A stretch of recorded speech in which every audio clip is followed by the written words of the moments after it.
Now Stalker normally used to be a mod for Stalker Call of Pripyat, but since gone standalone, meaning you don't need any Stalker games to play it, making Anomaly practically its own game that combines all of the maps from all 3 Stalker games into one, updates the outdated engine and adds many qualities of life add-ons. I'm not here to talk about the game's history, I'm here to talk about why this is by far one of the best post-apocalyptic survival games ever made in my opinion. And there's 4 very specific reasons why this is.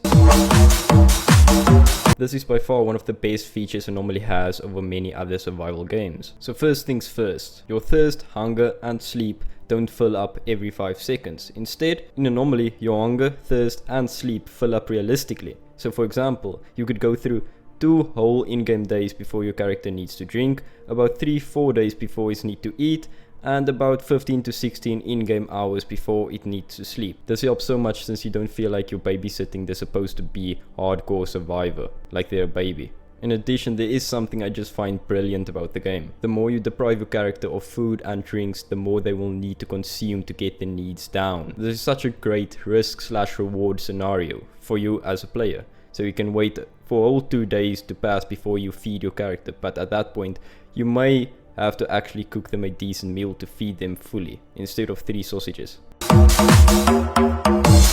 Anomaly has an insane amount of items for you to take advantage of in any and all situations. There are 3 different types of small medkits, 3 different types of healing stim packs and 3 different types of large medkits, 13 different types of pills and drugs, 3 different types of enhancement syringes, 4 different types of alcohol, 5 different types of cigarettes, 4 different types of sleeping bags, 7 different animation types, all of which have their own subcategory of ammunition, 17 different field repair items ranging from a standard gun oil to a full-blown repair kit, and so on and so on. And each of these items serve their own purpose. So you as a player is heading out to the radiated zone? Well, buy some anti-rad pulse radiation resistance vaccine and off you go. Heading into a known big firefight, stock up on some ammo and repair items and get going. Heading on to a long trek across the zone that could take in-game weeks, grab a sleeping bag, some anti-sleep deprivation cigs, well-stocked guns and filled up cooking kit, and good luck. All of this might seem overwhelming, but once you get the groove, you will know which ones are useful and which ones won't be.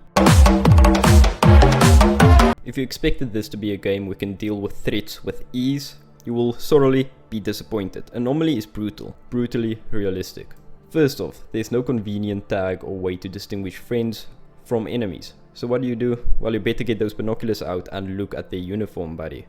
Or just see if they start shooting at you. Though in Anomaly I wouldn't recommend getting shot at in any way, because 5 to 10 rounds with the shittiest pistol to the torso, then you're dead. That's it. Let's not even get into a headshot, that's instant death.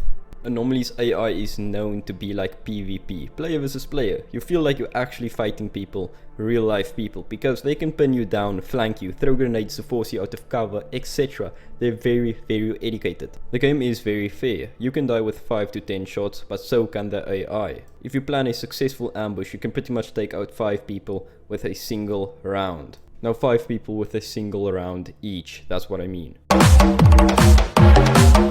This one point is kind of cheating. The reason there's so much choice is precisely because this game is based on the Stalker series. At the start, before you even get into the game, you can choose between 9 whole unique factions, each of whom starts on their own specific starting location in the zone and their own starting loadout unique to that faction. Like it's to the point where even though this game is technically not an RPG, it might as well be. It's got more choices in it than some actual RPGs I've recently played. Each faction also had their own storyline and side quests, which brings me to my final point.